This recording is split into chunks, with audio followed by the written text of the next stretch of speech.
So allow me to share my screen first before doing the presentation.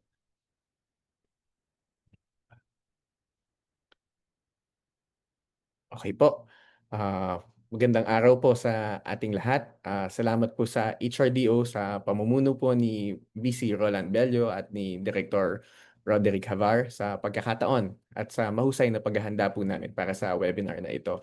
Salamat din po sa ating lahat na nandito at nagbibigay ng oras para samahan po kami, samahan po tayo sa webinar na ito. So, ang webinar na ito po ay pinamagatang Everyday Safety and Security, Building a Culture that Protects Everyone. Ulitin ko lang po, ako po si Percival Balite. Ako po ang current director ng Security and Safety Office sa UP Los Baños at assistant professor po sa Department of Human Kinetics. So, allow me to start. Sisimulan ko po ang webinar na ito by discussing our title. So, ang title po nakalagay, Everyday Safety and Security. Ano po ba itong Everyday Safety and Security? So, security and safety isn't just about emergencies. It's about everyday vigilance. So, ang ilang examples po nito ay maiisip na po natin, no? So, kailan po ba tayo magiging vigilant? Okay? So, sa pag-iiwan ng bag, sa pag-take care sa mga devices natin, ano po ba yung mga iniingat-ingatan natin, no? The way we report broken lights or even remind someone to hydrate in the heat, these are safety practices. Okay? So, examples of what may happen in campus. Siyempre po, ang focus ko po ay ang campus security po natin dito sa UPLB. But I understand, pwede po natin siyang i-apply kahit po sa nasaan po tayo. Kunwari po, nakita ko po may mga participants po tayo sa La Granja o sa mga ibang satellite po ng UPLB. Pwede pa rin po natin siyang isipin at i-apply. Pero siyempre po, ang karamihan po sa mga examples na i-share ko po ngayon ay dito po sa UPLB campus. So, ang ilang examples po ay a student leaving a bag unattended. So, a staff member tripping over an uh, unmarked step. So, maaari po magkwento po muna ako, no? Lumaki po ako sa Maynila bago po ako madestino dito sa Los Baños. Nakita ko po na totoo naman, mas mapagtiwala po tayo dito sa Los Baños. Siguro po dahil mas madaming tapat, o di kaya nauna po tayo sa kultura na nagpo-protect nga po sa ating lahat dito sa Los Baños, no? Ngunit, mainam pa rin po na siyempre, iwasan po o kung maiiwasan natin yung mga dapat iwasan ay gawin po natin yung part natin, ano? So, isa po sa mga tumatak na kasabihan sa akin dito ay ang mag-err on the side of caution. Okay? So, for example, ano naman po tayo, professionals na tayo, no? Siguro po, hindi na po natin ginagawa ang mga ginagawa ng kabataan natin. Pero kung maaalala po natin, nung bata tayo, siguro mas mapagtiwala din po tayo sa mundo na kung saan-saan lang din po natin iniiwan ang mga bag natin. Ako po, bata pa po kasi ang aking anak, kaya hindi ko pa po siya napapagalitan, nasisita tungkol dito, pero kasama po siya sa pag-foster, pagturo sa next generation. Kaya naalala ko din po yung tatay ko sa pagiging overly cautious. So, hindi naman po siya pagiging overly cautious talaga, no? May he rest in peace. Ano po siya, ayaw niya lang po talagang masalasihan and gusto niya pong ginagawa niya yung part niya para hindi po mangyari ang hindi ka nais-nais. Siguro po ilang beses ko siyang nakantsawan na hindi po mapagtiwala, no? Pero hindi po talaga iyon ang punot dulo ng kung bakit siya nag-iingat. Ah, Siguro po mas naiintindihan ko na din po siya habang tumatanda ako, habang tumatanda po tayo, na ang pagiging maingat ay hindi po baliktaran ng pagiging hindi mapagtiwala. So, yun lang naman po, So, itong mga maliliit na bagay ay kung puwedeng maiwasan, susubukan po nating maiwasan. So, puntahan po natin for example yung staff member na nagti-trip over dito sa unmarked step.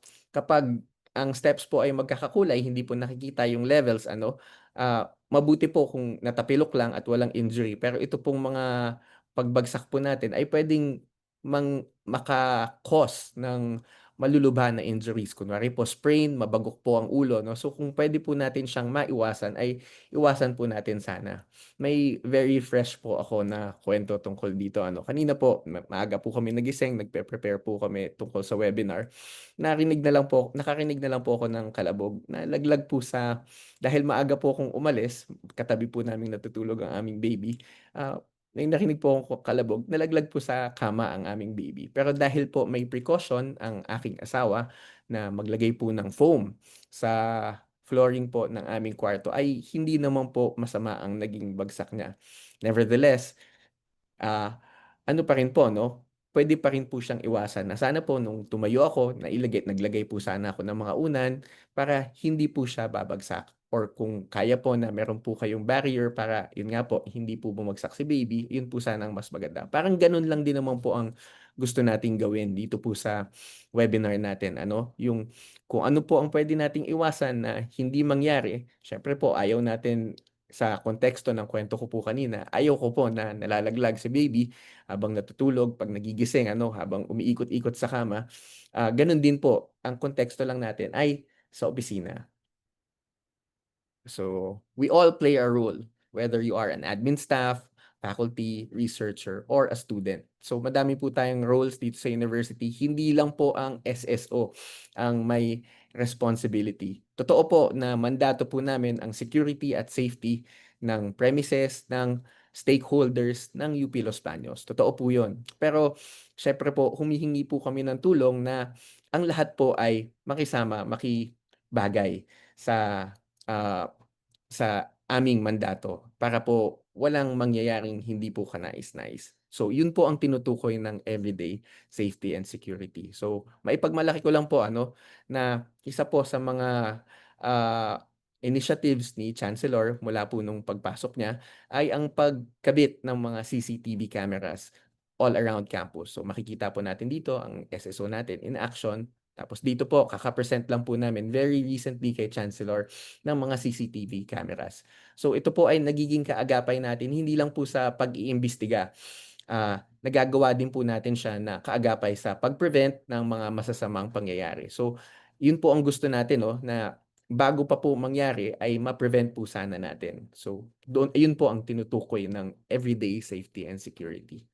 So dito naman po sa building a culture that protects everyone. So ito po ay beyond compliance towards compassion. So, lalagpasan na po natin, we move past the checklist safety towards building a culture of care. So, ano po ba yung culture of care? Hindi po siya paranoia. It's more about empathy o pakikialam o pakikisama. Siyempre, hindi naman po tayo OA, no? Na lahat na lang po papansinin natin kasi ang buhay ni Juan ay hindi buhay ni Pedro. Pero, andun po tayo na ah, may pakialam po tayo na gusto po nating iwasan, na gusto po nating protektahan ang isa't isa. So, may mga examples po ako na gustong ikuwento. So, maaga po akong nag-dorm sa Philippine Science. So, hindi naman po automatic. Itong mga nalaman ko po ngayon ay naituro din po sa'kin. So, maaga po akong naturuan itong culture of care.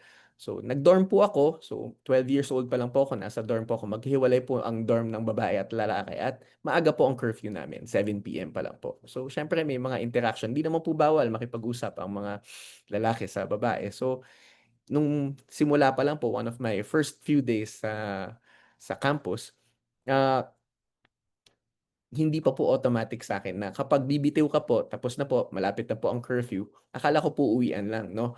Dun ko po natutunan na maghatid ng mga kausap kasama lalo na po ang ating kababaihan. So, dun ko po natutunan na hindi naman po siya pagpapa-cute o panliligaw 'no, it's more of, ensuring na yung kasama niyo po, yung kausap niyo po, yung kasalamuhan niyo ay nakarating o makakauwi ng very safe. So, kahit po ngayon tumatanda na po ako, kunwari po nagba-bonding po kaming mga office mates, lumalabas po kami ng gabi, kami po ay nagte-text-text pa din. Siguro po ginagawa niyo din po ito sa inyo ano, na kapag umaalis, we make sure that everyone is safe afterwards. Kasi tayo po ang mga huling magkasama and isa po 'yun sa mga indicators ng culture of care. Again, hindi naman po tayo OA na gusto po natin alam kung nasaan parate kung sino 'no.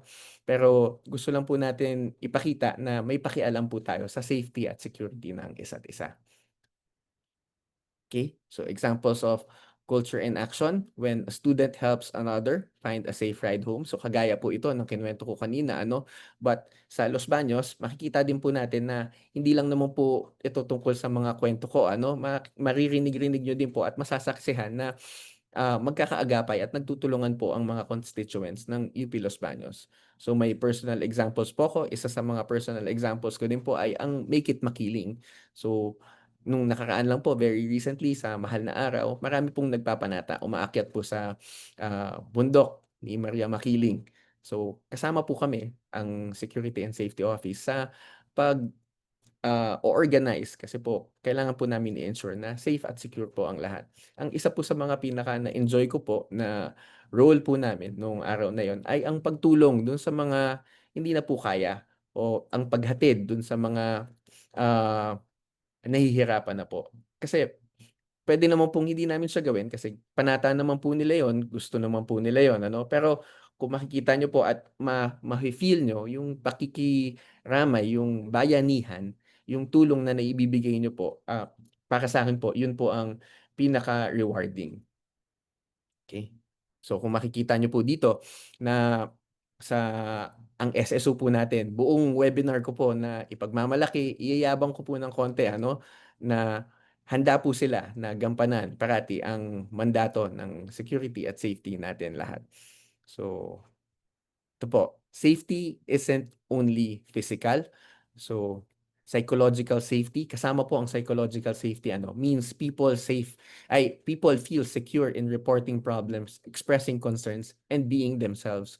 So, nung icebreaker po, napansin ko po na syempre nakaka-proud po na madami pong 5 at 4. Pero nakita ko din po na madami pong hindi nakaka-feel ng security at safety dito sa campus natin. So siguro po uh, after this webinar or as we progress yung opisina po namin at ang isa't isa, matutulungan po natin na maiangat ang scores na yon, no? At maiyabang po natin na ang UP Los Baños ay isang safe haven. Kasi po ako personally, ang konteksto ko po ay hindi naman po parating nasa Los Baños. Inggit na inggit po ako sa mga born, raised at very attached, very rooted po dito sa Los Baños. Kasi nga po, ibang-iba ang kultura ni Maria Makiling at ng UP Los Baños. Nafe-feel ko po na very it's tight-knit, lahat po may pakialam sa isa't isa ano. Ah, Doon pa lang po mapapansin na po natin na may secureness at safety na mafe-feel. Kapag lalabas po tayo ng Los Baños, pupunta po tayo sa mas madaming tao, sa Maynila, kahit po sa ibang bansa ano, meron pong insecurity. Hindi po tayo lokal doon at takot po tayo na may mangyari po sa atin na masama. Dito po sa Los Baños, hindi ko po siya nararamdaman. Lalo na po siyempre sa loob ng campus. Okay. So kasama po dito sa pag-build ng culture that protects everyone ay ang pag-normalize ng conversations about safety. Not just after something goes wrong. Minsan po kasi pinag-uusapan lang po natin siya kapag may nangyari na. So reactive po, iiwasan po natin yon. So gusto po sana natin na ito po ay part of our everyday workplace and community culture. So hindi ko po alam kung nabanggit ko na, no? So it's consistent practice. Paulit-ulit po natin siyang gagawin. I think nung practice po na, ibanggit ko din po na siguro compared po sa mga nakaraan na webinars ng HRDO, hindi po very technical. Kumbaga, madami po tayo na mapag-uusapan ngayon na parang obvious, parang common sense. Pero dahil hindi po natin siya naiisip, minsan lumalagpas pa rin po sila. So maganda po na kagaya po ng postura natin kapag iniisip po natin, kapag parati po nating pinupuna, mas napapaganda po natin ang ating postura. Ganon din po ang pag-iisip natin sa security and safety. Kapag naiisip po natin siya ng mas madalas-dalas, tayo po ay nagiging mas magaling sa security and safety. So, bago po ako tumalon 'no, sa next topic natin na what is workplace safety, siguro po nakukuha na natin ang tema ng ating webinar ano, na gusto po natin gampanan o gawin o bigyang pansin ang mga maliliit na bagay dahil ito pong maliliit na bagay na 'to ay ang bumubuo sa malaki o sa kabuuan na paggawa o pag-accomplish, pagkamit ng culture na nagpo-protect sa ating lahat. Yun naman po ang title ng ating webinar. So ano po ba ang workplace safety? So pwede po nating isipin ano, pero mamaya po madami po tayong interactive moments. Ngayon po, pakinggan niyo po muna ako. Ang workplace safety po ay practices and conditions that prevent injury, illness, or harm while on the job. So may mga malalapit po sa puso ko dito, no? So ang mga gusto ko pong keywords dito sa slide na to ay prevent. So gusto po natin agapan, gusto po natin na hindi mangyari ang injury, illness, or harm. So ang injury at harm po ay to a certain degree, tinuturo ko po na kung paano iwasan or at least kung paano ang first aid. Kasi po, iyan po ay isa sa mga courses na tinuturo ko po sa human kinetics. Okay? So, mamaya po siguro mas mapapalalim ko pa po ang pag-discuss dito. Ano? Pero, yun po ay kaakibat o tumutukoy sa workplace safety. Makikita din po natin na indicator ng pag-prevent ng illness ay nanggaling po kasi tayo sa COVID pandemic, ano? So bago po tayo mag-COVID pandemic, hindi naman po normalized ang paggamit ng face masks. Pero ngayon po na nangyari na po ang COVID pandemic, siguro po ngayon hindi na po tayo masyadong nagmamask, no? Pero pag may nakikita po tayo na nakamask sa opisina, okay lang po yun. Ibig sabihin lang po ay mas nag-iingat po siguro ang ating kasamahan. At ngayon po, kung naaalala ko po, kung tama din po ang alaala ko, ano, pag pupunta po tayong hospital bago po mag-pandemic, hindi pa po required na mag-mask. Ngayon po, every time na pupunta po tayo sa hospital setting, kailangan po nakamask na po talaga. So, isa po 'yan sa mga tumutukoy o tinutukoy ng workplace safety sa okay po. So, nakamandato din po ito sa ating batas, ano. So, ang RA 11058 o Occupational Safety and Health Standards Law, ito po ay nagmamandato na ang employers to ensure a safe and healthy workplace for all workers through compliance with established OSH standards. So, safe and healthful. So, dudugtungan ko po ano, it includes physical, emotional, and organizational well-being. So, nandito din po ang sa DOLE. So, ang department order po ay provides the implementing rules and regulations of RA 11058 detailing employers' duties, workers' rights, OSH training requirements, and penalties for non-compliance. Okay? Sa physical hazards po, ah, ilalabas ko na po kagad ang slide natin, ano. So, ano po ba ang mga types ng safety hazards? So, meron po tayong two types, physical at ergonomic. So, ang physical hazards po ay slips, trips, faulty wiring, poor lighting. Nandito din po ang ergonomic hazards, kunwari poor chair design, poor working posture, and habits. So, maganda po na nakikita na po kagad natin sila bago pa po mangyari o bago pa po sila makasama. Magkikwento po ako ulit, ano, sa physical hazards, very tight-knit din po kasi ang pamilya ng aking asawa. So, nanggaling po kami sa isang outing at maaga po nilang nakita na ito pong yung mga steps po na unmarked. Meron pong step na unmarked dun po sa venue na pinuntahan po namin. So, mabilis po sila na nakapagsabi at siguro po dahil close na din po sila or ganun lang, normal lang po sa kanila, no? Dahil importante nga po ang safety para sa kanila, binig binanggit po nila ito ng hindi po nahihiya sa aming mga hosts na kung pwede po ay mabago o ma-improve ang mga steps na may nakalagay po na markers. Kung makikita po natin, napaka-importante po nito kasi hindi naman po lahat normal po na movement ang walking and minsan po hindi natin siya iniisip. Kaya nga po tayo natatapilok kasi hindi po natin napapansin, hindi po natin minsan nakikita kung saan po tayo dumadaan. So kasama din po dito ang poor lighting. Siyempre po kapag medyo madilim, mas prone po tayong madisgrasya. Ito pong poor working posture na banggit ko na po kanina. Very close to my heart din po ulit to kasi nga po ako po ay isang human movement professor. So kasama po siya sa mga tinuturo ko talaga, no, na pansinin ang ating posture. Siguro po may personal context din po ako. Ang aking nanay po ay medyo poor po in terms of posture. So isa po sa mga lambing ko po sa kanya ay ang check po parate sa kanyang postura na hindi naman po siya nagyayabang ano, hindi naman po ito para sa vanity. Kasama po ito para maganda po ang ating spinal health, maganda po ang ating weight bearing, and siyempre side effect na lang po or consequence na lang po na mas maganda din po tayo siyempre tignan at makita kapag maganda po ang ating working posture at habits.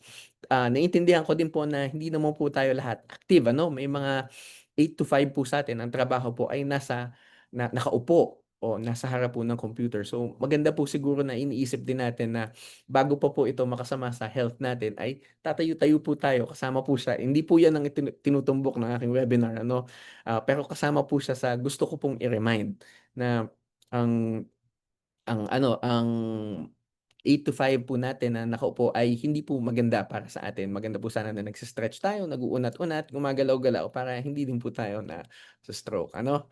So kasama din po ang health, ventilation, and hygiene. Nabanggit ko nga po kanina ano, na dahil po sa COVID-19 siguro isa sa mga magandang natutunan natin ay very normalized at madalas na po tayong nagfe-face mask. Pero titingnan pa rin po natin sa mga opisina po natin kung ano po, kung maganda po ba ang ventilation natin, and siyempre personally if we're taking care of our hygiene.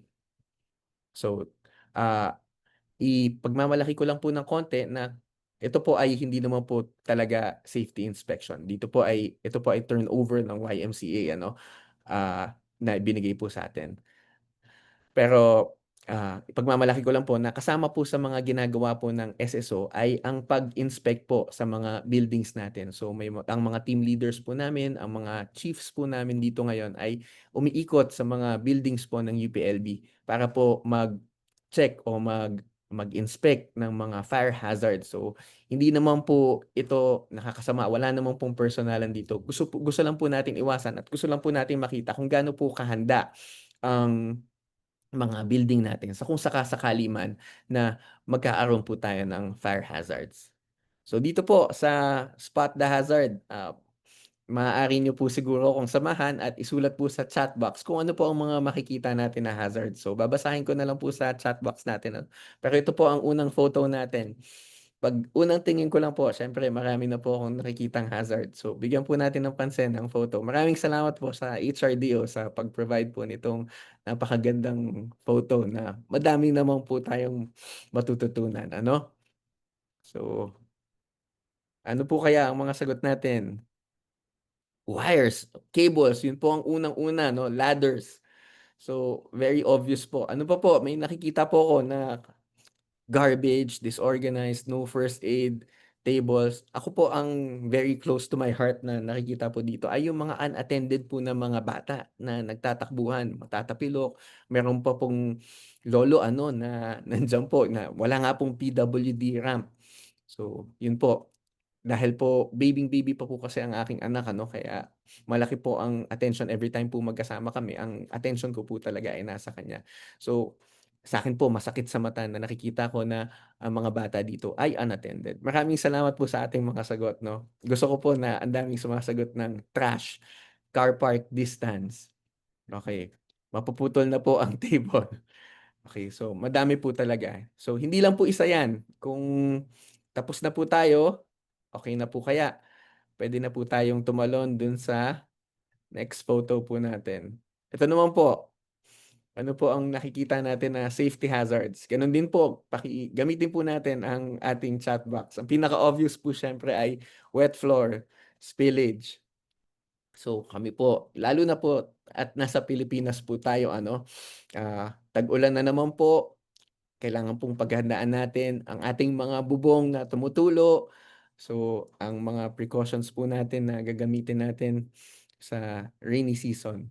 Not following signage, improper PPE use, no hard hat, boxes unstacked properly, blocked fire exit, napakagandang sagot po nun, blocked fire exit. Thank you po sa mga answers natin. Okay, smoking area, smoking wires. So, medyo obvious po 'no, madali po nating makita itong mga safety hazards na ito. So, we move on po. So, I think meron po tayong konting health break po. No goggles, bago po tayo magpatuloy. Magandang hapon po. So Ang susunod po natin sa ating presentation ay may aayusin lang po ako sa aking screen. Yan, okey na po ako. Ay emergency preparedness. So dito po sa emergency preparedness, hayaan niyo pong ibida ko po ng konti ang aking mga kasama sa SSO.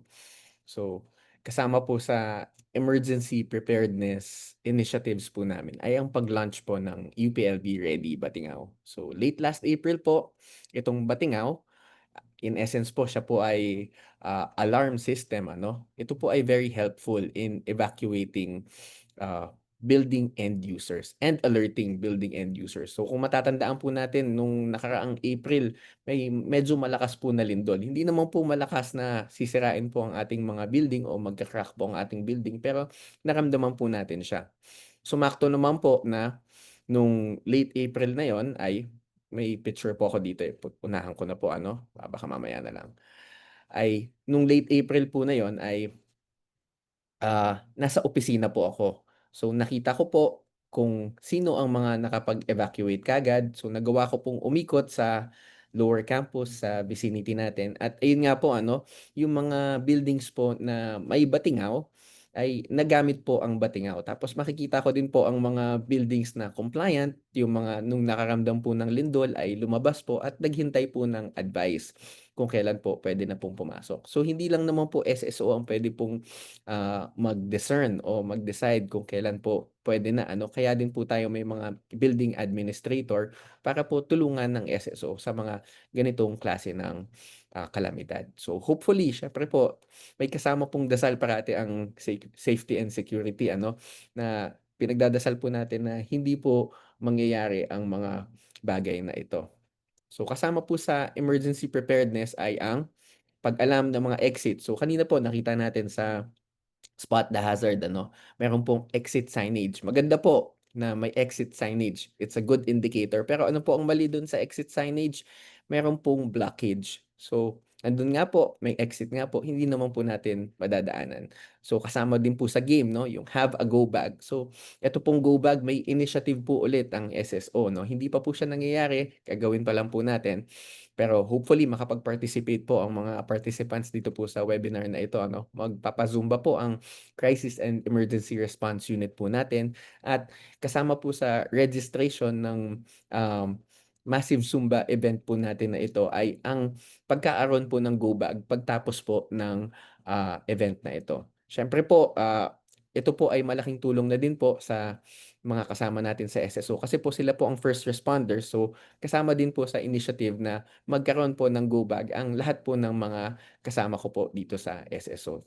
Ah, kung mapapansin po natin, gamit na gamit naman po natin ang ating social capital. Nakikita ko po sa ating mga kasama na marami po na kapag alam may kaibigan na sa SSO, doon po talaga mismo nagre-report o nagsusumbong ano. Okay naman po iyon, gamitin po natin ang lahat ng means o lahat ng mga avenues available po sa atin kapag may kailangan pong i-report. So naka-caps lock po dito 'no, sa emergency preparedness kailangan po hindi po tayo takot mag-report. So kailangan po report po tayo ng report kasi hindi po malalaman kung hindi po sinasabi. So mamaya po mag-e-elaborate pa din po ako dito 'no, pero sa SSO po isa po sa mga mandato o isa po sa mga tasks na ginagawa po namin para ma-ensure ang security and safety ng ating university ay nagre-report po kami. Hindi lang naman po kami ang gumagawa ng aksyon, kaagapay po namin ang ibang mga ahensya ng UPLB, kasama na po dito ang HRDO, pero ang mga pinaka-obvious po siguro na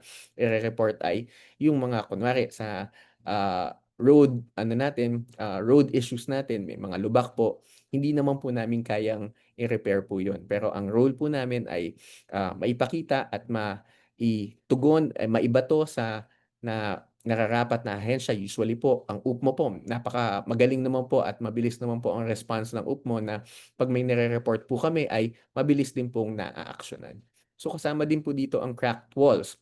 Kasama din po dito ang mga abnormal smells. So hindi lang po 'yan dahil sa basura. Siyempre po ang basura dapat po maayos na na-address. Pero gaya nga po ng sabi natin kanina, may mga sumagot po ng chemical hazards. May mga sumagot din po na ay nabanggit din po ni Miss Mabel na ang university po natin ay may mga laboratory. So posible po na meron po tayong, chemical leaks na nangyayari. Tapos kasama naman po sa safety precautions ng mga chemicals na ito ay may amoy po sila na hindi po ordinaryo. So kung may naaamoy po tayo, may nakita po tayong crack walls, bago pa po masira, maganda po na naire-report na po kaagad natin sila. Okay. So ito po ay very close to my heart. So, ang HK11 course title po, kasama po talaga ang injury prevention and management. So, dun po sa topic na yon, ito po ay itinuturo ko at kasama po siya sa curriculum ng lahat ng ah, UPLB students. So, lahat po ng UPLB students ay dumadaan, ay natututo po nitong first aid basics. So, ang punot dulo naman po nitong ah, first aid basics na to ay kaya po natin siya gagawin ay dahil may nangyari na po na hindi natin inaasahan.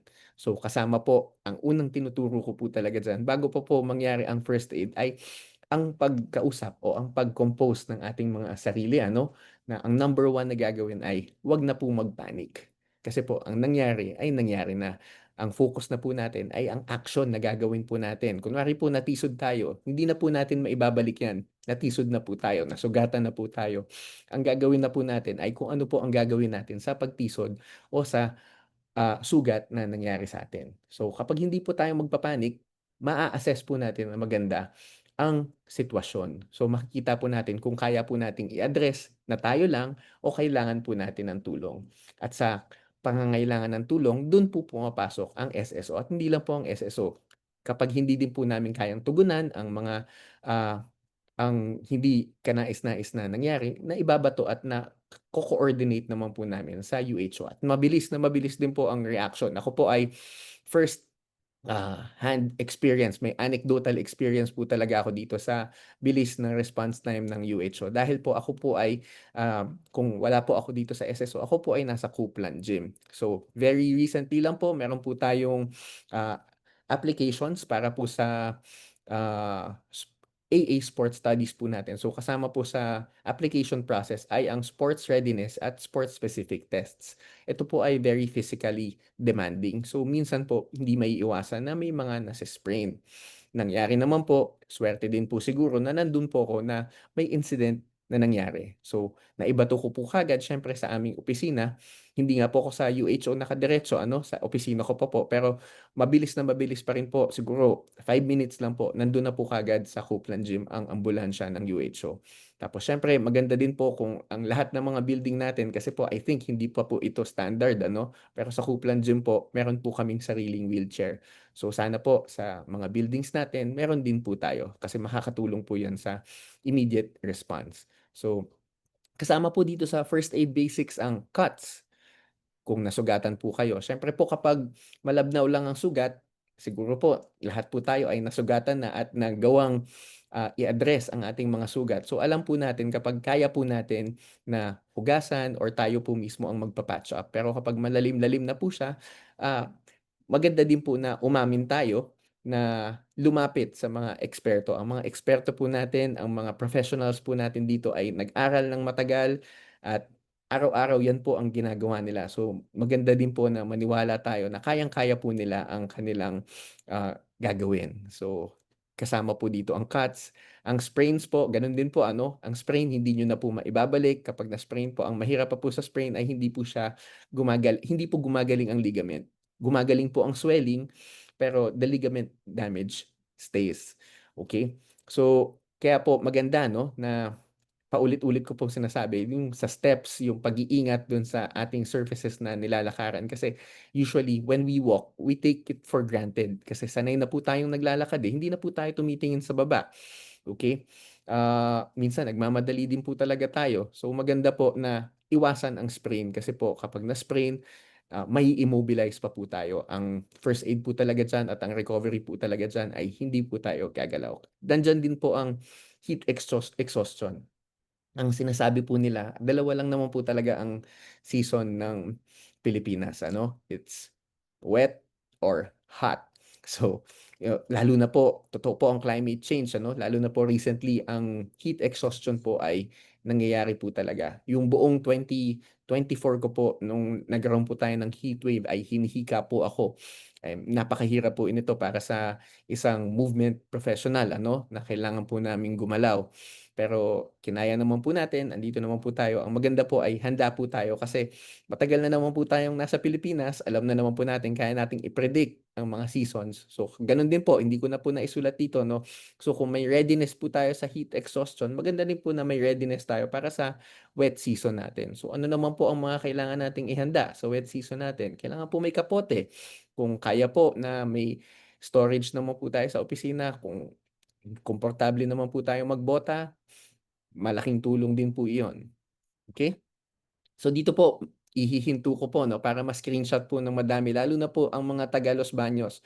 So maraming salamat po sa HRDO. Mamaya po yung SSO diyan, hindi po siya tamang-tama ano, pero may sarili po tayong slide para sa SSO. Pero maganda po dito, makikita po natin ang UHS at ang iba pong mga numbers. So napakaganda po na i-keep ang emergency contacts visible in offices. Kung hindi man po, dahil po nandito na po tayo sa webinar na 'to, maaari po sana na gawin po natin. So, magbibigay po siguro ako ng a minute or two na kopyahin, kung hindi po natin kayang kopyahin, screenshot ito pong slide na ito para po mailista ang mga numbers na 'to. Kasi hindi naman po natin nanaisin, kagaya nga po ng sinasabi ko 'no, na may kasamang dasal. Ayaw po natin na gamitin ang emergency numbers na 'to. Pero kung saka-sakali man po na gagamitin natin, alam po natin ang emergency numbers na 'to. Yung maiksing minuto na hindi na po natin siya igo-Google o hahanapin, minsan po kahit yung nasa Google mali ano, maganda po na nandito na. So, ang mga offices po natin dito sa UP Los Baños, kasama ang workplaces, kasama ang dorms. So, very recently lang po, nakasama ko po kasi sa trabaho ang dorm manager po natin sa new dorm 'no, humingi po siya sa akin ng tarpaulin po sana na nakalagay ang emergency details, specifically ang SSO. Ah, Ngayon po, hindi naiintindihan naman po natin ang lahat na ang resources po natin ay hindi bottomless. So, kung hindi po namin maibigay kaagad at kaya naman pong tuunan o bigyan pansin po muna ng opisina, mainam po sana na tayo na po sa ating mga opisina ang mag-take ng initiative at gumawa po ng, ganitong klase ng signage para po common sight, in plain sight, malalaman po natin kapag kailangan po nating gamitin sa common space, ayan nakalagay nga po sa common spaces 'no. Kailangan na po natin gamitin o i-access ang mga numbers na ito ay maa-access po natin sila, okey? So dito po pagmamalaki ko lang po ng konti ulit ano, ito po ay SSO in action, may mga nasusunog po na halaman, buti po halaman hindi property ano. Pero dahil po praktisado po sila at ito po ay ginagawa po talaga nila, alam na alam po nila kung paano pupuksain ang sunog. So maganda po na napicturan in action. Maikwento ko lang din po ano na nangyari po ito sa atin very recently lang po. Ngayong taon, may dalawa po tayong sunog sa Carabao Park area. Yung isa po ay, may nasunog na kotse na mabilis din naman pong naka-respond ang SSO. Kung babalikan lang po ang mga notes lang po siguro na gusto naming i-emphasize dun ay sana po nache-check natin ang mga fire extinguisher po natin. Kasi dun po na-realize po namin na hindi lahat ng fire extinguishers ay functional pa po. Okay, so kung tayo po ay, kaya po nating i-check sa mga building natin kung ano na po ang estado ng ating mga fire extinguishers, mas mainam po. Pero naagapan naman po itong issue nung nasusunog po na sasakyan naka-park po dun sa may Carabao Park area at nabigyan din naman po ng nararapat na commendation ang mga responders po natin. Mas recent po, nasusunog po ang, chimney ng McDonald's po sa malapit din po sa main gate natin.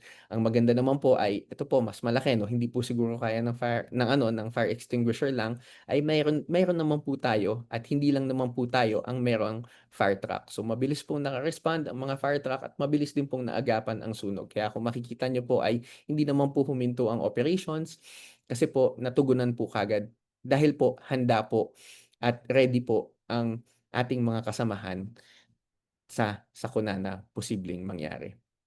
So dito naman po sa susunod na picture iyayabang ko lang po ulit ang ating mga kasama 'no. So ang incident command post ay kasama po o bahagi ng incident command system na naka-memo na po kay Chancellor. So katulong po o kasama po namin dito ang UHO. So kapag graduation po at saka sa malalaking events may kasama pa po usually na ambulansya 'yan. Tapos kung makikita niyo po sa likod ng photo, pati po yung mga SSO vehicles very visible po kasi nagagamit din po natin siya minsan para sa pag-transport o logistic needs ng operation natin. So dito sa incident command post, ang importante po ay visible po ang ating mga kasama para po kapag may mangyayari ay mabilis pong lalapitan.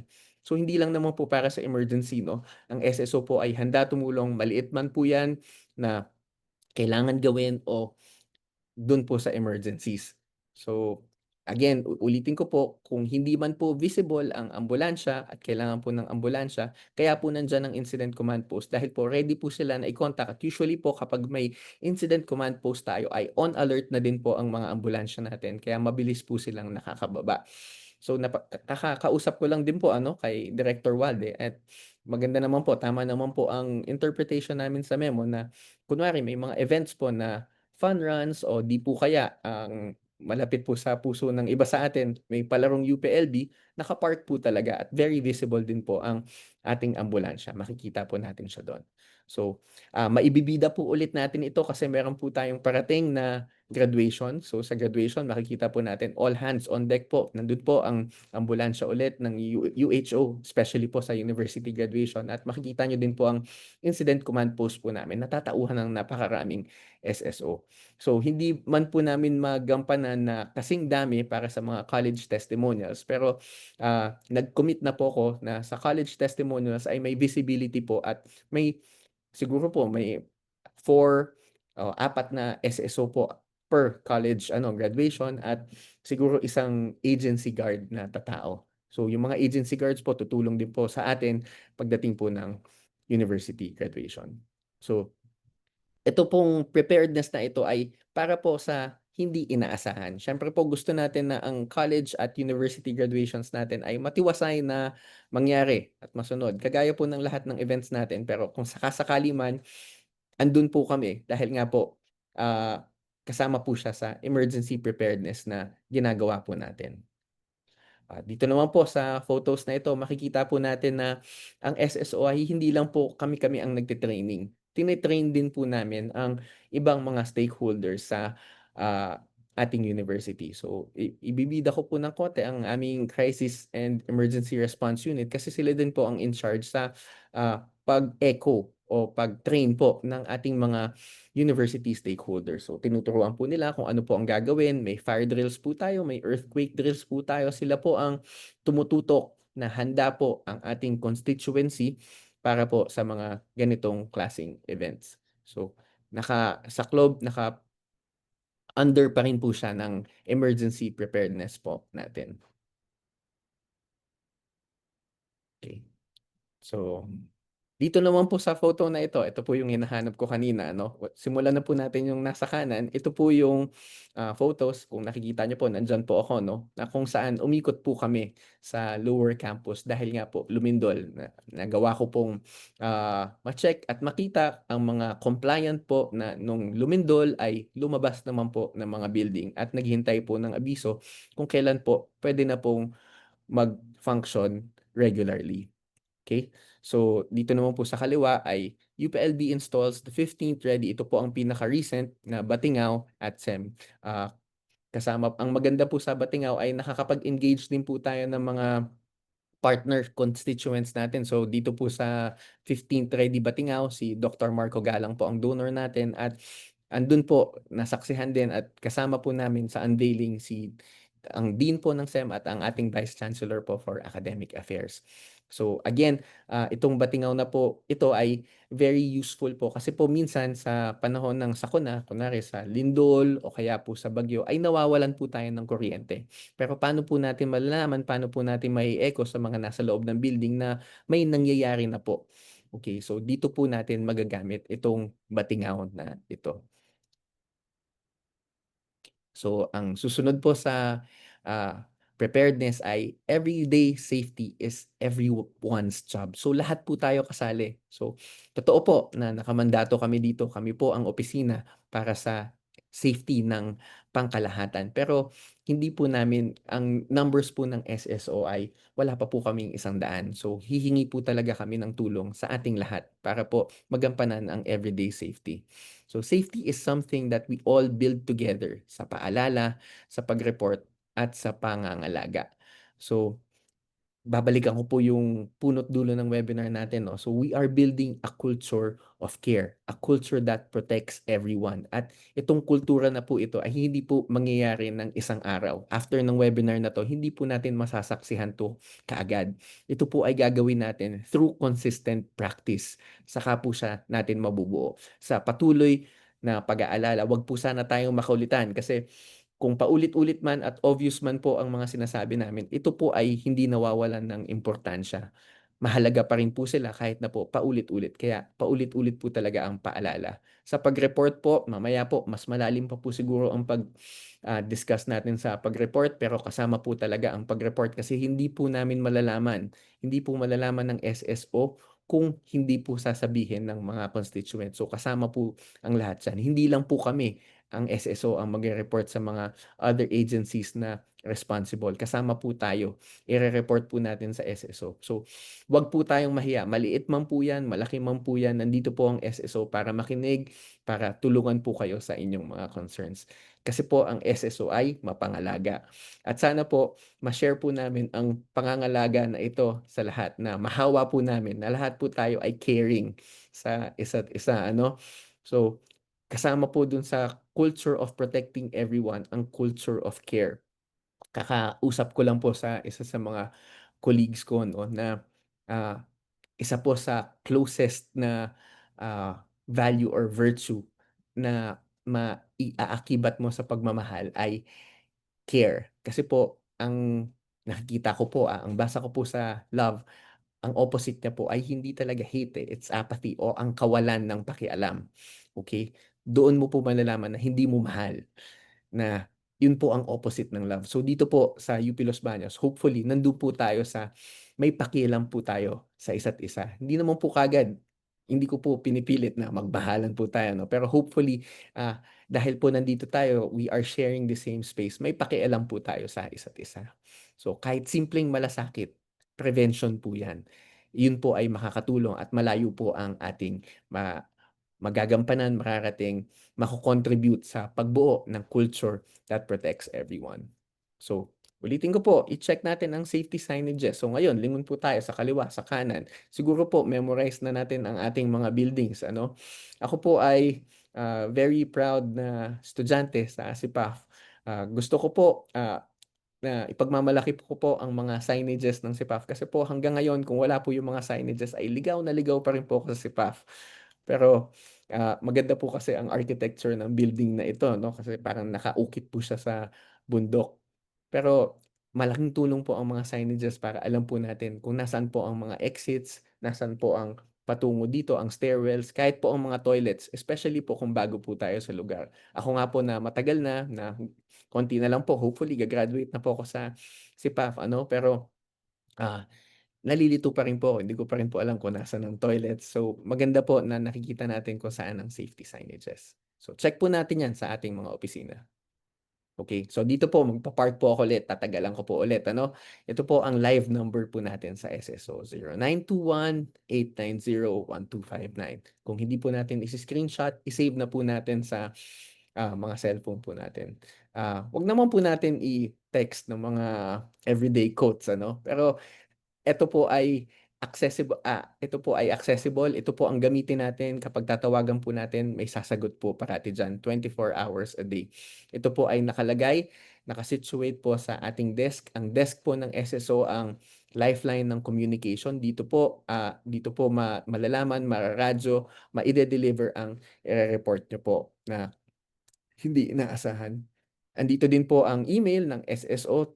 Ang email po namin ay sso.uplb@up.edu.ph. So siguro po hindi po siya as instant as phone call, pero matutugunan pa rin po namin ang pansin. So kung hindi naman po tayo nagmamadali sa ating mga concern, puwede din po nating ibato dito. Kunwari po may mga pictures tayo na gustong i-report na ito po ay, ah, safety hazard, puwede po nating picturan, i-report po sa SSO para matulungan po namin kayo. Kahit po ang mga road hazards, okey, ah, matutulungan po namin kayo diyan. Kami po ay located sa Andres P. Aglibot Ave sa UPLB. So kung hindi pa po tayo nakakabisita, baka po gusto niyo po kaming bisitahin, daanan. Kami po ay nasa tabi po ng PNB sa loob po ng campus after po ng post office kung nanggagaling po kayo sa Palma Bridge. So may dalawang access roads din po, through the Social Garden, through Oñate. Madali pong makita, nasa lower campus lang po kami. Medyo nasa likod, kahoy pa rin po ang building namin pero hindi po 'yun nakakapigil sa aming pagsunod at paggampan sa mandato ng security and safety. So, hopefully lahat po ay nakakopya na. Very important po itong details na 'to, especially ito pong phone number na ito ano. So, nasa internet age na din po kasi tayo. Naintindihan ko po na minsan mas madali po siguro na mag-Messenger. Nasa Facebook din po kami, puwede niyo pong i-search ang Security and Safety Office. Pero ito pong phone number na ito, na siguro po maganda na hindi ko po naririnig masyadong nagri-ring kasi ibig sabihin po ay mapayapa. Pero gusto ko po sana na magamit po natin na mas madalas kasi ito po ay instant. Ang sasagot po sa inyo ay real time. Okay, kahit po sa Facebook Messenger hindi po namin maipapangako na kasabay o real time ang response. Ito po ang kausap niyo yung desk officer po kaagad namin na maibabato, maire-relay po kaagad sa mga SSO na nasa inyong area of or zone of responsibility. Okay po. So sa everyday safety is everyone's job. Ang example po na gusto ko pong ibigay dito ay prophylactic reminders to drink water, kasama din po ang warm-up. So, ganyan po ang tema ng aking mga examples kasi nga po ako po sa labas po ng SSO, ako po ay human kinetics professor. So, prophylactic reminders meaning ito po ay para maagapan, para hindi po mangyari ang mas masama na pangyayari. So, kahit naman po siguro tag-ulan, mainit, importante po na umiinom tayo ng tubig. Bata pa lang po tayo, tinuturuan po tayo na uminom ng 8 glasses of water a day. Pero especially if we're engaging in movement, kailangan po din natin mag-warm up. So, ako po ay naging coach din, mas natutukan ko po involved po ako sa football team pero mas natutukan ko po ang women's football team. Nag-champion po kami ng 2 beses sa Strasok. Ang isang beses po ay host pa po tayo kaya, naipagmalaki po ng UP Los Baños ang ating women's football team 'no. Pero kung makikita niyo po sila automatic ang mga prophylactic measures na ginagawa po namin. So bago po kami mag-engage, hindi po kami nagmamadali, nagwa-warm up po muna kami. Mentally, nagpe-prepare po muna kami bago po kami sumabak sa competition. At gano'n din po 'no, kahit na tapos na po ang competition, kasama po ang cooling down. So ito po ay habits na hindi na-instill overnight. Ito po ay habits na nangyari dahil paulit-ulit po namin ginagawa. So puwede po natin siyang i-analogize o halintulad sa ginagawa po natin sa safety. Kapag paulit-ulit po natin siyang iniisip, nagiging automatic na po ang pag-iisip natin tungkol sa safety and security. So andito na po, kasama na po ang pag-report sa faulty locks, sa faulty equipment. Naku po, ang faulty equipment, ah mahirap po magkuwento ng mga detalye ano, pero siyempre kapag may mga equipment tayo na puwedeng makasakit, maka-injure, yun po yung iiwasan natin. So as much as possible, i-check po natin ang mga equipment kung kaya nga po yung mga nagda-drive ng mga sasakyan, ng mga bisikleta ay i-check, at parating mag-preventive maintenance. So kung naaabiso po, yun po 'no, kasama yan dito sa everyone's safety is everyone's job na ang preventive maintenance, ang pag-check sa equipment na ginagamit po natin ay kaakibat at kasali po talaga. At last po, practice evacuation procedures. At least last for this set of examples ano. So dito po minsan kasali po ang, SSO. Tumutulong po kami sa pag-organize, pag-supervise at sa paggampan kasi nasa batas po ano na kailangan po nating mag-earthquake drill, mag-fire drill. Ito po ay para alam po natin ang gagawin sa pangyayari ng sakuna. So, eto pong evacuation procedures, isipin man po natin na madali sila, maganda pa rin po na napa-practice po natin. So, kasama po siya 'no, sa scenario building. Nai-imagine po natin, alam po natin yung gagawin na para at least kapag nandun na po, showtime na po, alam po natin na hindi po tayo kakabahan. Sigurado na po tayo na yun po ang gagawin natin. Okay, so tatalon po tayo. Ang next topic po natin ay security in the workplace. Dito po sa UPLB, we share the responsibility that covers both physical and information security. Okay? So hindi lang po sa physical ano, kasama po ang information security. Okay. So ulitin ko po, ang gusto po natin ay prevention, hindi na po reaction. So mahirap man pong, isipin at aminin ano, minsan po kasi ang actions natin ay nangyayari reactive. May nangyari na po, saka po tayo gumagawa ng, ah, action towards what happened. So, bakit po ba importante itong security matter in every workplace? Kasi po gusto po nating bumuo ng culture of security for all stakeholders. So, kasama po dito ang bayanihan at alagaan. Ulitin ko lang po na na-discuss na naman po natin siya kanina ano, pero napakaimportante po na hindi po tayo mahihiya na maalaga tayo. Kasi siguro po ano, kung nakikita din po ng mga kaopisina natin na maalaga tayo ay maaalagaan din po tayo pabalik. So, understanding security risks. Ano po ba ang mga security risks na ito? So, sa physical, kasama po dito ang theft, unauthorized access to offices, workplace violence or aggression. Babalikan ko po ito mamaya ano, pero dun po muna tayo sa theft at unauthorized access to offices kasi magkaakibat po ito. So, ngayon po na andito na nga po tayo, 2025 na po tayo, medyo dependent po tayo sa mga devices natin at ang mga devices po natin ay may halaga po. So, maganda po sana na naiingatan po natin sila at isa po sa mga nangyayari o isa po sa mga risk na kung bakit nawawala o nananakaw itong mga devices, gadgets na pinagkakaingatan po natin ay dahil naa-access po ang ating mga opisina. So siguro po dito sa SSO medyo mas kampante po ako ng konti kasi po ang opisina namin ay pinapalibutan ng mga pulis. Pero hindi naman po pare-pareho ano. Although may mga pintuan at access ways, kumbaga gates po na dadaanan pa bago po makuha ang devices natin. Maganda na din po na hindi po tayo kampante. Kasi po hindi lang naman po yung physical devices ang pwede pong nakawin sa atin. Pagpunta po natin mamaya sa ah, digital risks. Kung may unauthorized na nakakapasok, makikita po nila ang mga files na supposedly confidential po, na dapat po ay hindi nalalaman ng iba, pero dahil ano, naa-access po nila ang opisina natin, ay nakikita po nila. So, paano po natin maiiwasan 'to? So, mamaya po i-di-discuss ko ulit 'no, pero maganda po na kapag may nakita po tayo na hindi, hindi naman po dapat nandoon sa ating opisina pero nagle-linger, nagloloiter, ay nire-report kaagad natin. Hindi po tayo very strict dito sa UP Los Baños, pero kasama po sa mga ginagawa ng mga kasama po natin dito sa SSO ay ang pagsita at ang address sa mga nagloloiter. Kasi po medyo open ang campus natin. Yung mga, aminin po natin, medyo maganda ang ating green spaces.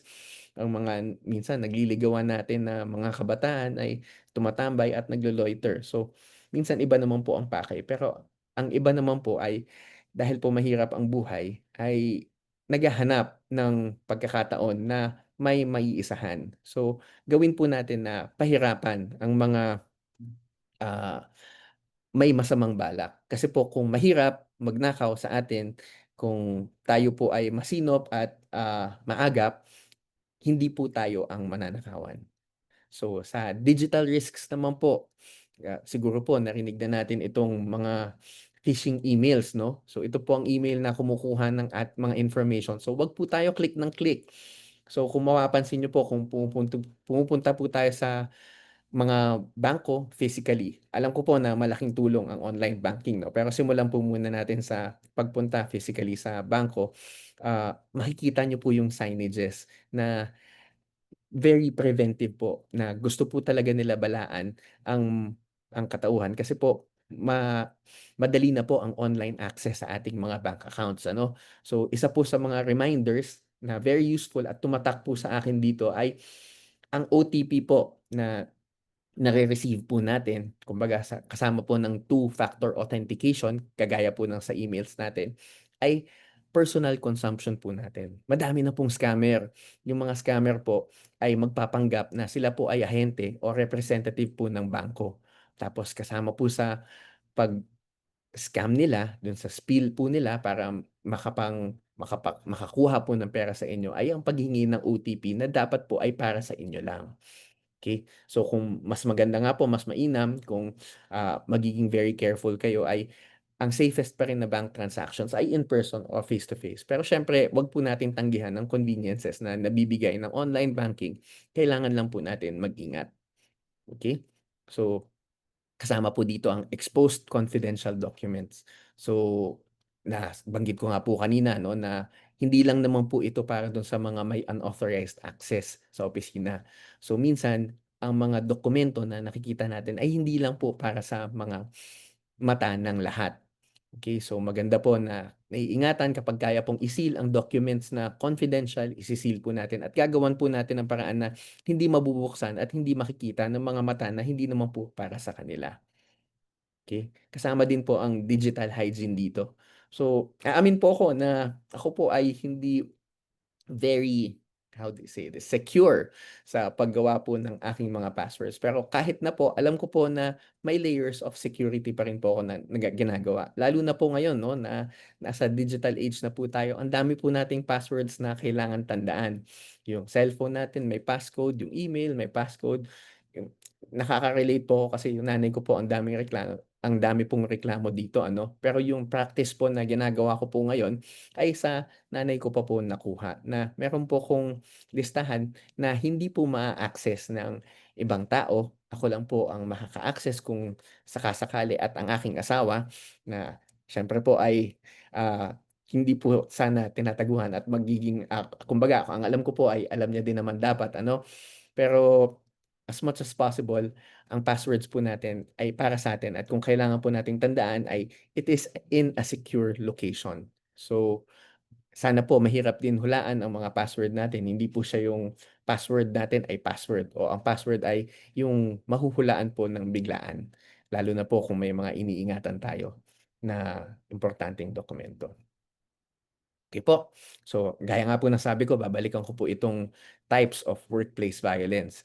Kasi, siguro po para sa mga mas mapapayapa na opisina, mas mahirap po siyang imaginin. Pero nangyayari po siya at maganda po na handa po tayo kung saka-sakali man na mangyari po ito.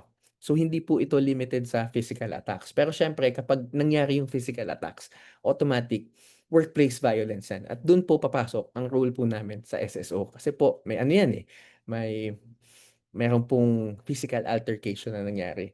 Hangga't sa maaari po ay hindi po tayo papatol. Siyempre po kung puwede po may self-defense ano, pero, ah again, ang pinakamaganda po ay ang hindi pagpatol, ang non-engagement at ang pag-report po kaagad sa SSO. So tutulungan naman po namin kaagad kayo at tutulungan din po naming idokumento at kung kailangan i-forward sa, mas mataas na law enforcement agency kagaya po ng LGU o ng ating mga police stations ay tutulungan din po namin na ma-endorse ang mga physical attacks na mangyayari o nangyayari.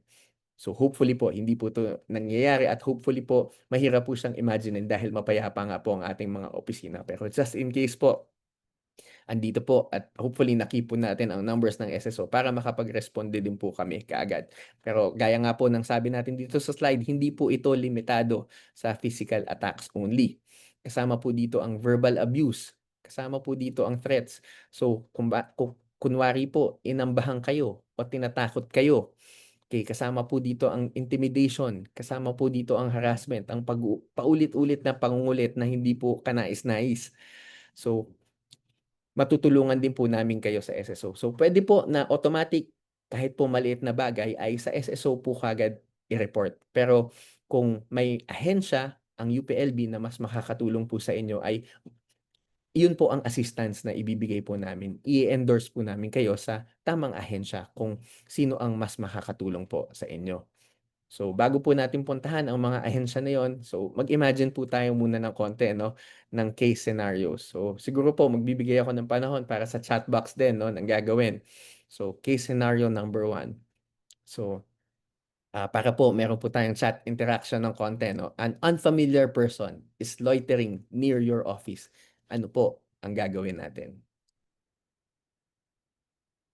So, hintayin ko po ang ating mga sagot.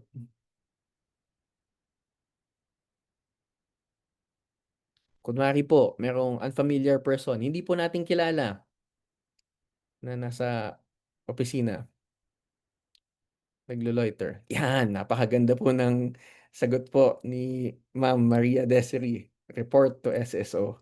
Yun po ang yun po talaga ang gusto po naming sagot ano, kay Mr. Tony. Gano'n din po i-report sa SSO. Puwede din naman po 'no, na kung sa tingin po na kayo din naman po ang makakatansya ng safety. So, siguro po as long as yan po, magandang sagot po ang sagot ni Ma'am Heidi, ask their name, puwede po natin silang i-engage.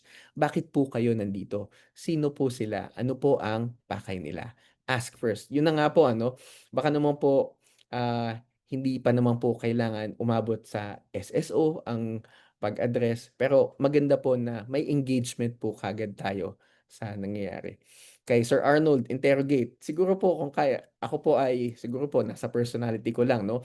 Kung kaya po natin na hindi naman po pasulong kaagad kundi medyo, mas mapayapa, mas, ah diplomatic po ang approach natin, hindi po non-violent na 'yun. Ask muna and then kausapin ng maayos, napakaganda pong sagot niyan.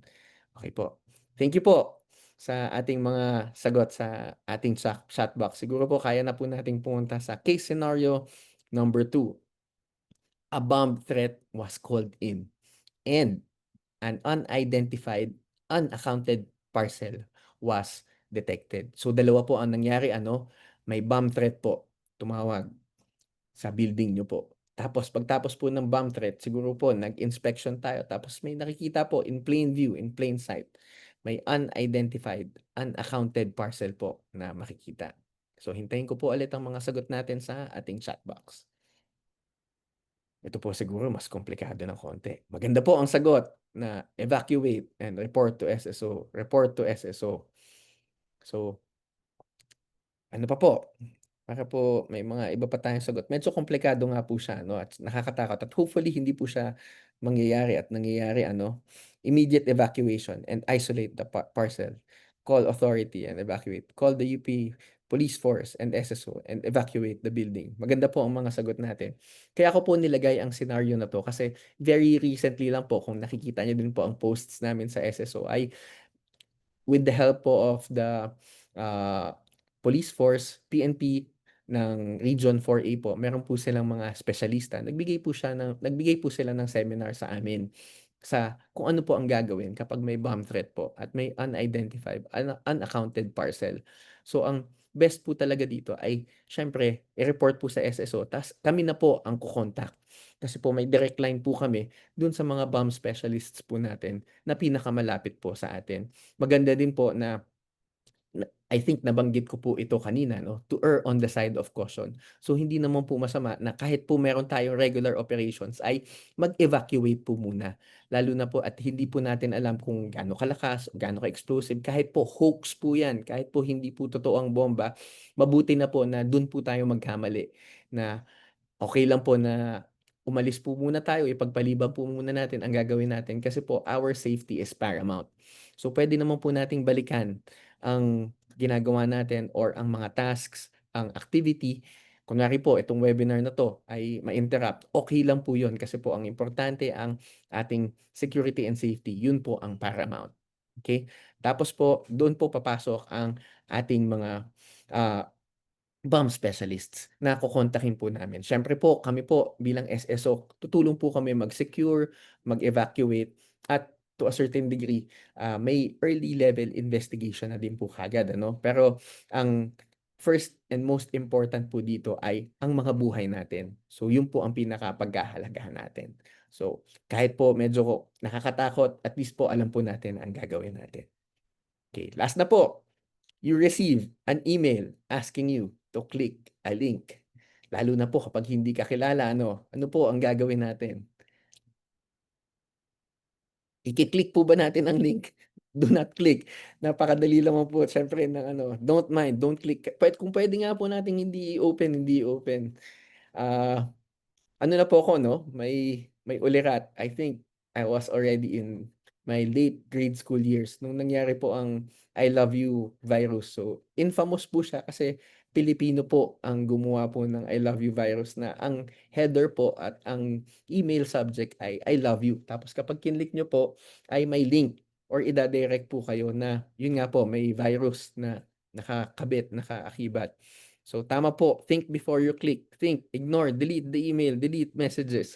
So magaling naman po ang ano natin, DIC in managing our digital resources, no. So maganda din po na i-report po kaagad sa natatamang ahensya na ito po ay nare-receive natin, especially po sa mga official emails po natin.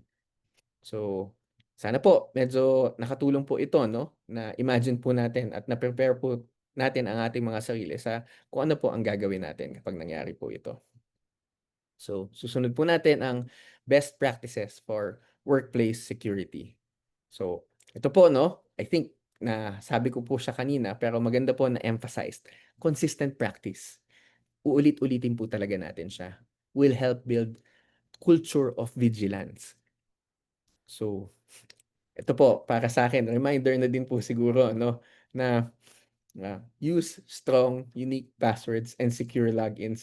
Totoo naman po kasi na kapag hahayaan po natin mag-suggest ang mga, websites na kung saan tayo naka-subscribe ay magbibigay po sila ng passwords na hindi na din po natin matatandaan. Puwede po natin sige i-copy siguro or i-paste tapos komplikado po talaga. Yun po talaga ang strongest passwords. Pero siyempre gusto po natin na matatandaan pa rin po. Ako lang po, gusto ko po na natatandaan ko po ang mga passwords ko. So, gumagawa po ako ng listahan at nilalagyan ko na lang po ng security layers.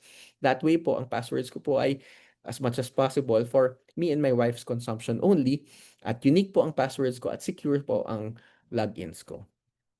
Okay, kasama po dito, yung sa mga naglo-loitering, kung may naglo-loiter naman po, pero naka-lock naman po ang unattended rooms natin, hindi din po sila makakapasok. Okay, naka-lock din po ang mga drawers, naka-lock din po ang mga devices natin. I think hindi pa po standard ano, pero kanina po nung start ng webinar, naibida ko po na isa sa initiatives ni Chancellor ay ang paglagay ng CCTV natin, ah across the campus. Pero each building administrator ay hindi pa po talaga naglalagay ng CCTV. So maganda po kung tayo in our buildings, kasabay po ng culture of care ay meron din pong CCTV. Hindi lang po for investigative purposes, okay, hindi lang po siya reactionary but also para po mapigilan, makita po na may CCTV minsan enough na po yun, para pigilan po ang may masamang balak. And at the same time, meron po tayong, additional security layer and measure. So best practice po talaga siya. And kung maaari po, kunwari po kayo po ay naglagay ng CCTV sa, inyong opisina, best din po kung mabibigyan niyo po kami kahit viewer access lang po sa SSO. That way po kung parati po meron po kaming, kasama na ang ano po niya talaga, job description ay i-mind or tutukan ng CCTV. So maganda po na kung meron po kaming viewer access, makikita po kapag merong dubious or merong, hindi kanais-nais na puwedeng mangyari ay matutugunan po kaagad namin ang pansin. Okay. So kasama din po dito ang wear IDs. So dito po may maiksing kuwento po ako 'no, na nakita ko po, hindi naman po kami close. Pero si Vico Sotto po, kakapanalo niya lang po ulit 'no, ng third term as Pasig Mayor. So parang siya po ang gold standard ng ating, governance, especially po for local government. So may post po tayo na nakita na kilala naman po nating lahat kung sino si Mayor Vico, pababa po siya. Alam niya din naman po na kilala po siya ng lahat. Pero kahit gano'n po ang, konteksto, ay nagsusuot pa rin po siya ng ID. So dahil po nakikita niyo na nagsusuot ng ID si Mayor Vico at alam niyo na ang involvement niya sa City Hall, sa LGU ay napakaimportante, ah, ano po siya, aspirational, nagti-trickle down. So madali po siyang gayahin, madali po siyang tularan. So andito po, best practice, ulitin ko lang po, avoid clicking unknown links and downloading unsolicited files.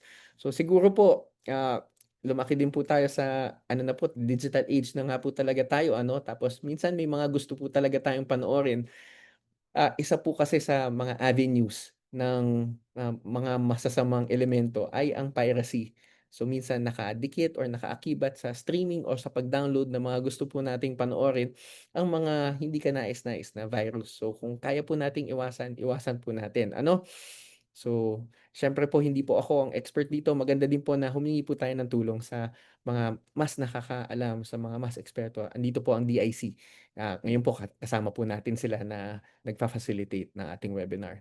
So, eto po, tatalon po tayo or ah, mamaya po madi-discuss din natin ito ng mas malalim ano. Very important at siguro uulit-ulitin ko po talaga 'no, report security issues promptly.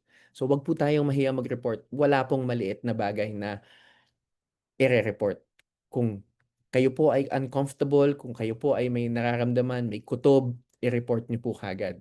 So, ah, wala pong judgment dito sa SSO. Hindi po namin iisipin na pinapahirapan niyo po kami, dinadagdagan niyo po kami ng trabaho. Dahil po naramdaman niyo may kutob po kayo, pakikinggan po namin kayo at kung may nararapat po na action ay a-aksiyunan din po namin kaagad. Okay. Your current measures. So, hihingi po ulit ako ng konting chat interaction at dito po sa chat interaction natin, baka po puwede nating ipagmalaki, iyabang ng konti ang ating mga unit sa kasabay ng pagsagot. So, lingon po tayo sa kaliwa't kanan or tandaan lang po natin kung ano po ang mga nakikita natin, which security measures are already in place in your office. So, hihintayin ko po ang ating mga sagot. Paki-mention din po ang ating mga unit para maiyabang po natin sa mga nanonood. Maganda po ba ang ating mga fire exit? Mayaman po ba sa signages ang ating, unit? So, sa men's dorm po, ano po ang ating, security measure ok na ginagawa po? So, sa UP Rural High School meron pong CCTV at batingaw in place. So, dalawa po kaagad yun ano, may batingaw na po, may CCTV pa po. Ito po ay napakagandang safety measure. So, click ko lang po ang okey po. Sa men's dorm po may fire exit at may CCTV. Maraming salamat po kay Ma'am Maria Teresa. So, sa biotech po may fire extinguisher. Hopefully po nache-check po natin kung gumagana ano ang ating fire extinguishers. Hindi po siya fire extinguisher na design lang. Sa VetMed po sa VetMed dorm po pala may CCTV at may fire exits. Maraming salamat po. May regular checking of electrical wirings and having fire extinguishers. Sa IC po, Institute of Chemistry, may CCTV, fire exit signs, and emergency lights. Siguro po kailangan may parang emergency shower din po tayo diyan lalo na po sa mga labs ano? Ay tama, tapos evacuation plan in every room. Ito po kakabanggit ko lang po, sasabihin din naman po pala sa chat, safety showers and eye wash stations in lab rooms. So very important po ito. Maraming salamat po sa pag-share. Sa PHTRC may batingaw, sa CAFS po may batingaw din po ulit soon. Sa CAFS po I think dahil po mayaman po sa building ang CAFS ano, may mga buildings na po, may mga locations na po tayo na may batingaw. Maraming salamat po sa pagtangkilik at hopefully po, nakikita po talaga natin ang ang application nitong batingaw 'no. Sa MCO po may CCTV, fire extinguishers. So hopefully po nashi-share din po natin sa SSO ang mga kahit viewer access lang po sa ating mga CCTV. Sa CHE, may CCTVs, emergency lights, tama po. And sa facade po, may consistent monitoring of vicinity. May sagot din po tayo na sa SEM may batingaw at lahat po ng offices, classrooms, and REDREC may fire extinguishers. Congratulations po, ang gandang practice po niyan.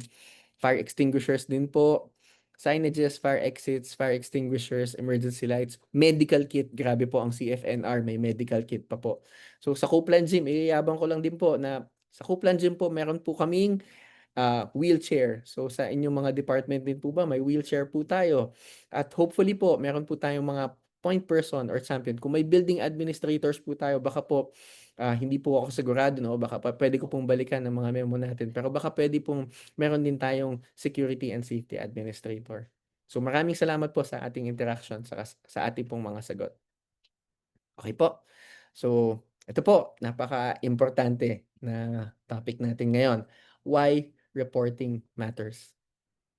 So sa reporting, early reporting prevents minor issues from escalating into crisis. So kanina po yung pinag-usapan natin yung mga naglo-loiter ano, kung hindi po natin sila ire-report tapos nangyari po na magnanakaw po pala yun or may masama po talaga siyang intention, edi hindi po natin siya naagapan. Pero yung early reporting at ang maagap na pag-address sa potential issues, ito po ay makakapigil sa pag-escalate into larger issues.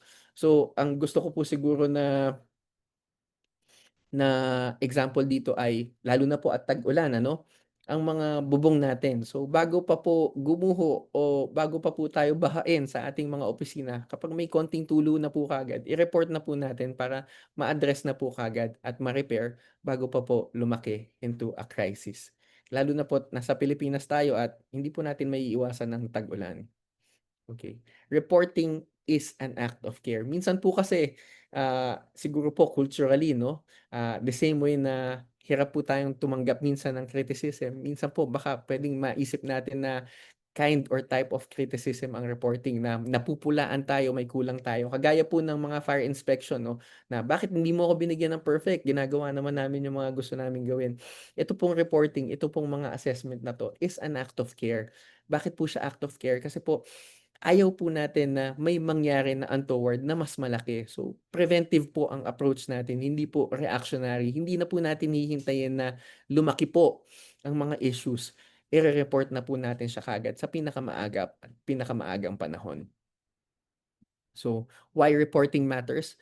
Aspirational po, kumbaga ito po ang gusto po sana nating mangyari kasabay ng pag-build natin ng culture of, ah protecting everyone, safety and security, gusto po natin ng workplace where people, walang judgment, they feel safe and empowered to speak up. So, ang reporting po ay kaakibat ng prevention. So, unsafe environments thrive in silence. So, ito po yung may mga hocus-pocus na nangyayari, may mga kababalaghan po na nangyayari na ang punot dulo po niyan ay may tolerance po. Hinahayaan po natin. Tayo po na insider, tayo po na stakeholder, nakikita po natin ang mga unsafe practices, okay, na ah, nag-e-exist po sa ating mga opisina. Pero tino-tolerate po natin, hinahayaan po nating mangyari. Yun po sana yung iiwasan natin. So, unsafe environments thrive in silence.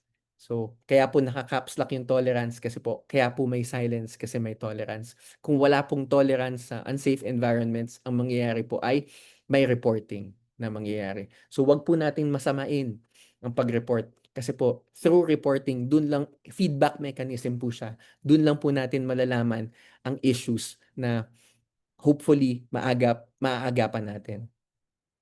So, reporting covers the small things too. Paulit-ulit ko po siyang sinasabi, pero hindi lang po siya pangmalakihan. Kasama po ang maliliit na bagay. Yung maliit na tulo po, i-report na po kaagad. Ang nakikita nyo po, may small blockage in our fire exits, i-report na po kaagad. Maganda po, mainam na suriin natin ang ating mga safety and security protocols, no? If you think something feels off, nasabi ko po kanina, kapag may nakakapagpagabag mahirap pong sabihin ano, pero kapag may something disturbing na something feels off, kung may dubious po kayong nafi-feel sa opisina, sa labas, maganda po na ire-report niyo po. Minsan po ano, nakaka-overwhelm din po lalo na po na, siguro, more than half a year na po, hindi naman po ako naging director kaagad dito po sa, Security and Safety Office. Ako po ay naging Deputy Director po muna ni Vice Chancellor Eric ano.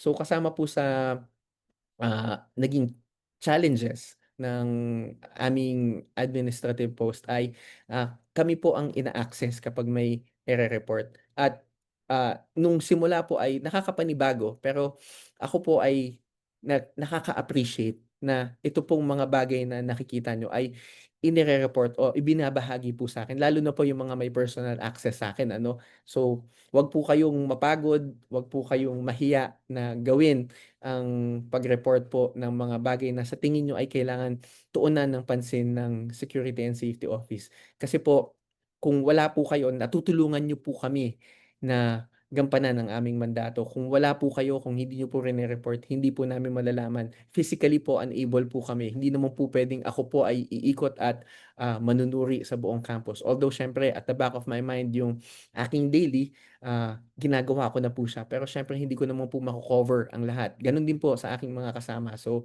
gaya nga po ng sabi ko, tulong-tulong po tayo. Kasama po siguro sa objectives ng webinar na 'to ay ang mag-solicit ng tulong sa lahat po na, ah, hindi lang po sana ang Security and Safety Office ang, may pakialam sa security and safety ng isa't isa. So, may kultura po sana tayo na we are checking on each other. So, ano po ba ang mga ire-report natin dapat? So, andito po ang unsafe conditions. So, kasama po dito ang loose wires, kagaya po nung nakita natin dun sa check the hazard ano, ang dami pong loose wires. So, hazard po talaga yon, ire-report po natin yon. Block paths and exits. So, ipagmamalaki at iyayabang ko po ng konti ang aking may bahay na kasama po siya sa reporting mechanism po na feedback mechanism na natatanggap ko po ano.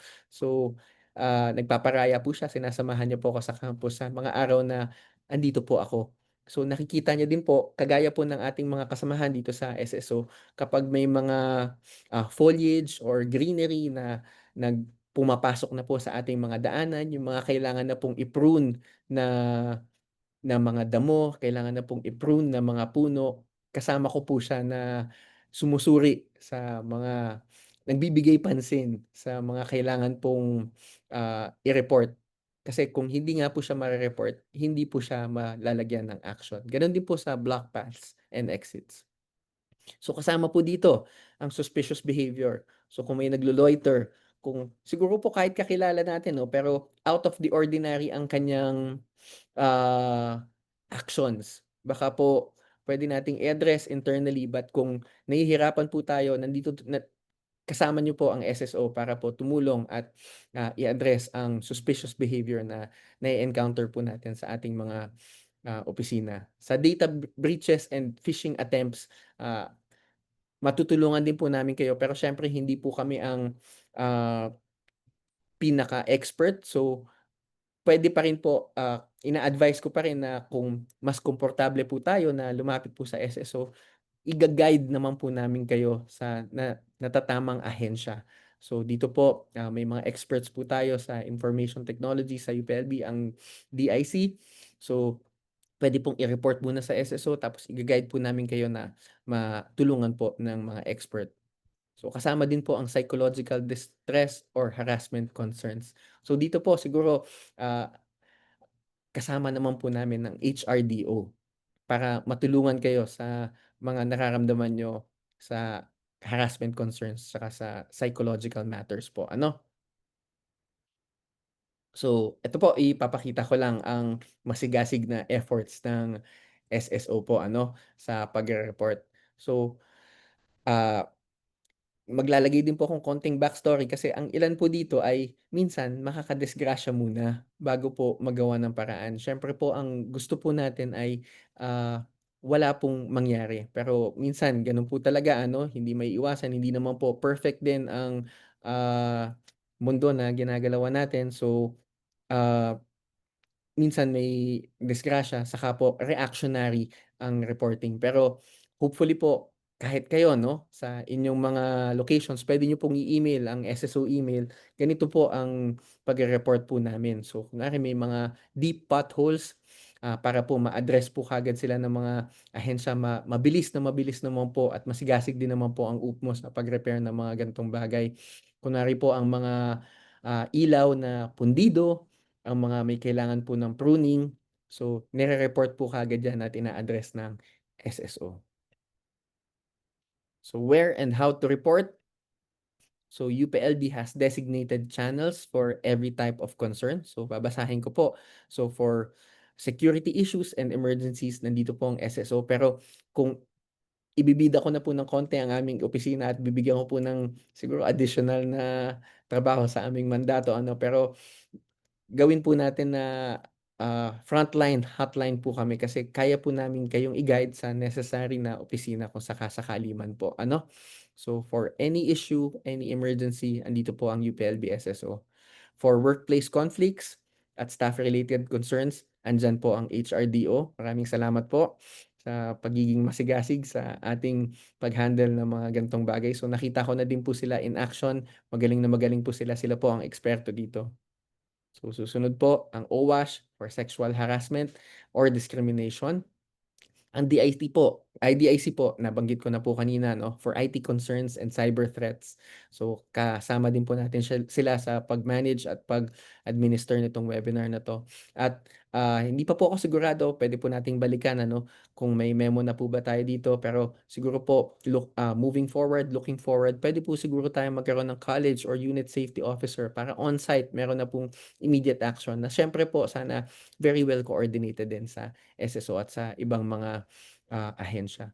Hindi ko din po yata naisulat dito pero siyempre for health concerns, mabilis po ang ambulansya ng UHS natin. So medyo, inaccessible lang po siya ng konti kasi nasa bundok po siya at paakyat pero, for emergency mabilis po at magagaling po ang ating mga ambulance drivers at maganda po ang mga ambulansya natin. Mas maganda pa po ang ambulansya natin kaysa po sa mga karatig na ambulansya po ng mga karatig na LGU po natin.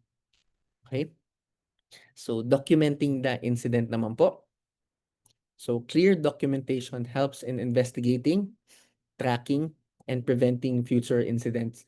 So, dito po sa SSO, meron po tayong investigative unit. Kagaya po ng mga LGU, kagaya po ng mga police stations, tumatanggap din po kami ng mga blotter at tutulungan po namin kayong mag-document ng mga incident na ire-report niyo po sa amin. So, ano po ba ang mga isasama natin sa report? So, siyempre po ikukuwento po natin, ire-relay po natin kung ano nangyari. Kung kayo lang po ang apektado, kung may iba pa pong apektado, pinakamaganda po kung lahat po ng stakeholders, lahat po ng involved dun sa incident ay, ah, andun po para mag-document at mag-report. So, when and where, saan po ba 'yan? Kailan po ba nangyari? So, who was involved or witnessed, maganda po na naisasama po, hindi po naikukuwento na lang anecdotally. Siyempre po kung ito po ay nangyari sa streets, for example, meron po tayong vehicular accident, puwede po natin siyang balikan using the CCTV of the SSO. Magbibigay lang po ako ng, caveat or disclaimer ano, na ang may access lang po dito sa CCTVs natin ay ang SSO or ang officer in charge of watching and reviewing the cameras 'no. Hindi po natin 'to binibigay because of data privacy and kami lang po talaga ang may access dito. So, sino po ba ang involved, sino ang witness, kasama po 'yan dapat sa report and kung may photos, messages or supporting proof. Ah, Matagal na po akong nagmamaneho at parati ko pong sinasabi na ang tatay ko po kasi ay mayabang na sinasabi niya hindi siya naaksidente. Siyempre po hindi ako naniniwala. Ako po ay naaksidente ng madaming beses na at siguro may konting protocol na din po ano, na maganda na hindi niyo po gagalawin ang inyong sasakyan. Sa vehicular accidents lang naman po ito ano, pipicturan at ido-document bago po kayo kasi dahil po usually nasa gitna po kayo, kayo po ay traffic, nakakaabala sa traffic, maganda po na ma-document muna bago niyo po alisin ang inyong mga sasakyan. Pero hindi lang naman po limited itong pagdo-document ng incident sa vehicular accidents ano. So, kahit ano pong incidents, maganda po na nado-document po natin ng ganito, as much or as many details as possible para hindi lang po siya for, documentation or purposes, puwede din po siya for investigation and for posterity. Okay. So, sa confidentiality and protection kasi minsan po ang reporting ano, minsan may kasamang whistleblowing. Ibig sabihin may tinutuligsa po tayo o binabangga na practice na, sana po napoprotektahan natin. Kaya naman po ang on the larger scale, meron po tayong mga batas on whistleblowers na gusto po sana nating protektahan. Na siguro dahil third world po tayo sa Pilipinas, hindi pa po best ang practices natin, but hopefully ay nagagawa po natin. So all reports are treated with confidentiality. A culture of trust starts with assurance of safety. We protect reporters and whistleblowers. So, lahat po ng identities ay protected. Iiwasan po natin na sila po ay babawian, retaliation. or hindi po natin hahayaan 'yon. So, ang reports din po ay handled with discretion and care. So, kagaya po ng nabanggit ko kanina ano, yung mga confidential documents dapat po ang mga nakakakita lang ay ang mga nararapat na mga mata. So, dito naman po sa kaso natin sa konteksto natin sa university, hopefully hindi naman po siya mangyayari at nangyayari ano, pero kung saka-sakali man po, ito po ay dapat pina-practice natin. At dito po sa SSO, nangangako po kami na, kung kailangan po ng confidentiality and protection, of course po gagampanan po natin 'yan. May mga sensitibo po tayo na kaso na naha-handle, meron po tayong women's desk, meron po tayong protocols para po sa mga bagay na ito. Okay. If you see something, say something. So, siguro po, i-reiterate ko lang po na huwag mahiya kasi po ito po ay feedback mechanism.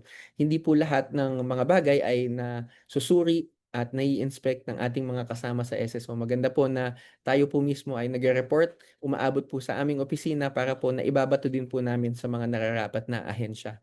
So kasama po dito ang building security, ang safety, daily habits, and routines.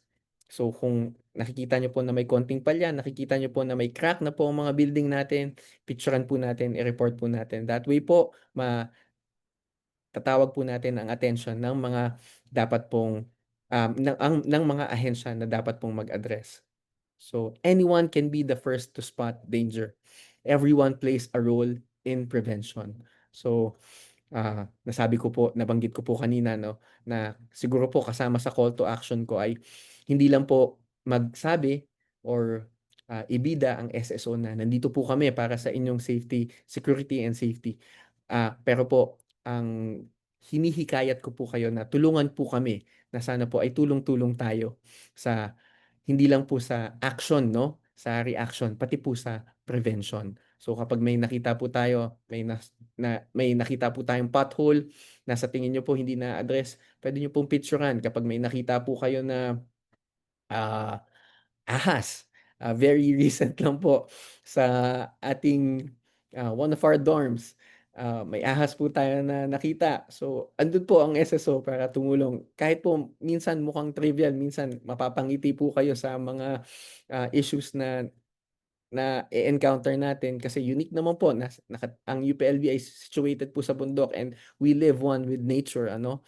So, ah, siyempre po ang naka-report po nito ay ang mga administrator po sa dorm. Pero, kahit po sino, kahit estudyante po puwede pong i-call ang attention kung may, command system po tayo na puwedeng mangyari. Siyempre po 'pag ni-report niyo po sa dorm management 'yan, ire-report din po sa SSO para po kami ay mag-respond at tumulong.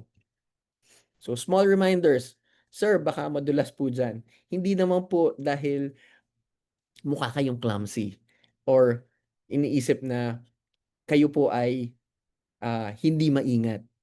Tayo lang po ay nagre-remind, nagsasabi na kung puwede pong mag-ingat, tayo po ay mag-ingat.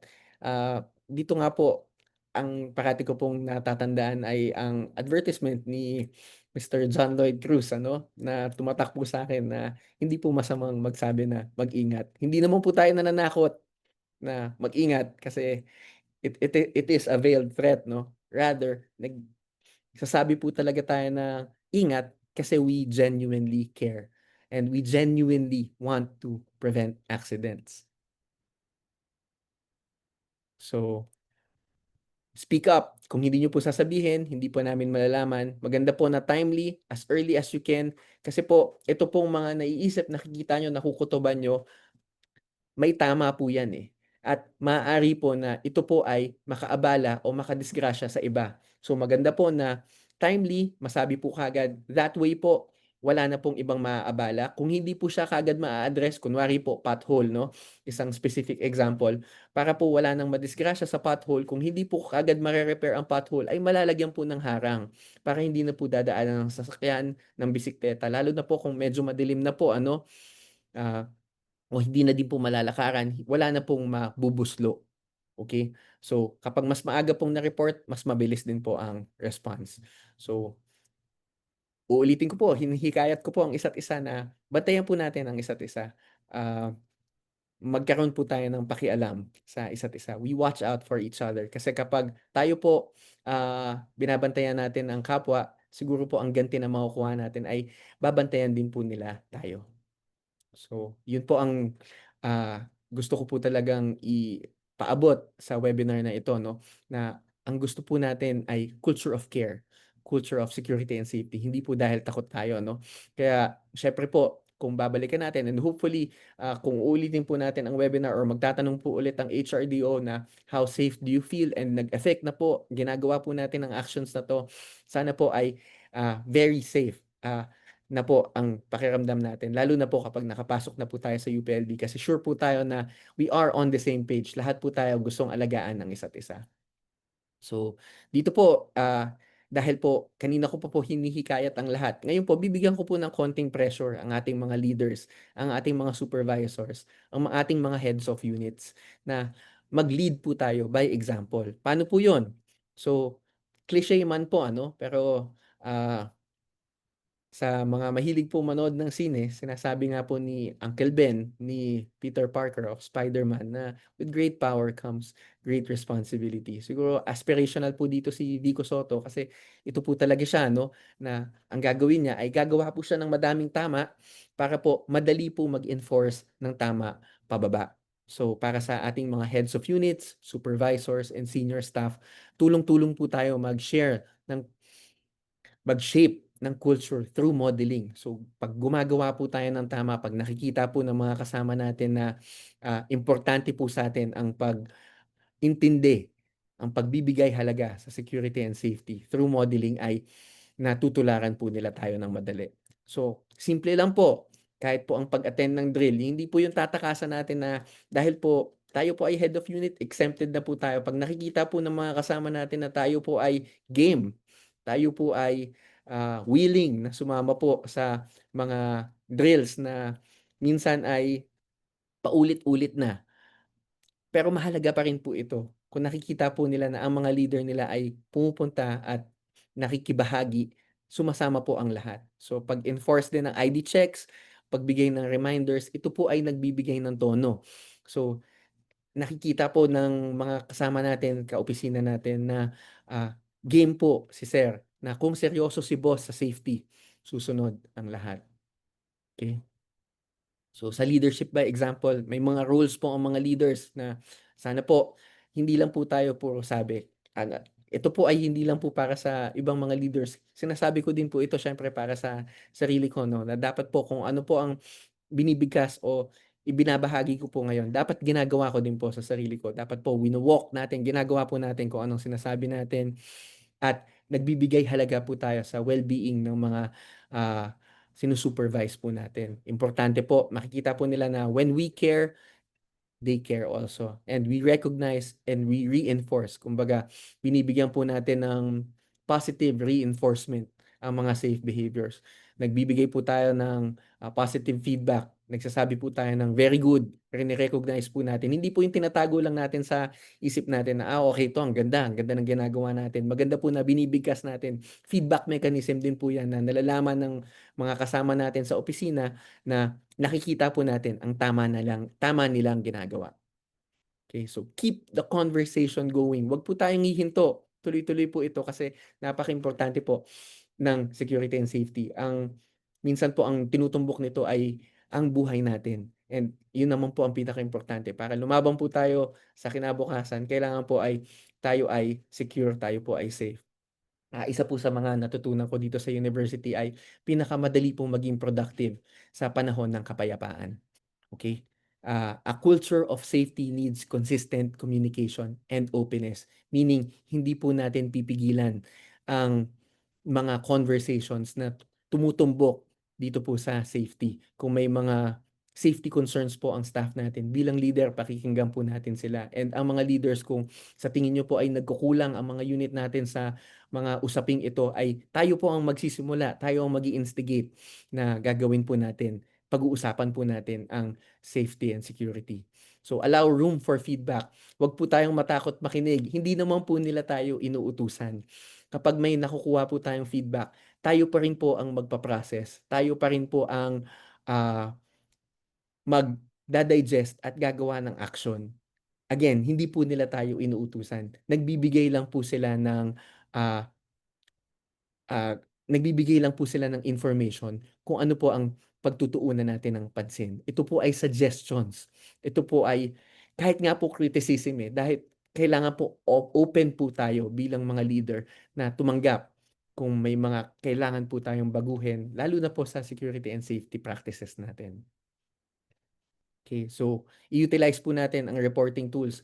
Kung mapapansin niyo po, may mga feedback boxes ang ibang mga opisina natin. So, parang how can I help you better?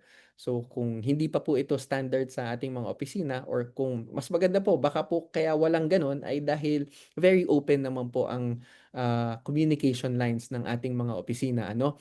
So, hopefully, ah dahil po madali na ang communication, may messenger po, nakakapag-usap tayo face to face or nai-email po natin ang mga issues natin dito, ay nai-utilize po natin ang mga tools and avenues. Again, dun naman po sa external, kung kailangan po ng tulong ng SSO ay bukas na bukas po at sana po nayu-utilize po natin ang, communication avenues sa pag-reach sa SSO. At i-normalize po natin, 'wag po nating masamain ang safety conversations in meetings. Importante po ito, hopefully po ay na wala pong stigma, na hindi po baduy ang pag-uusap sa safety, hindi po siya paulit-ulit, hindi po siya common sense. Maganda po na ito po ay nasa mind space natin.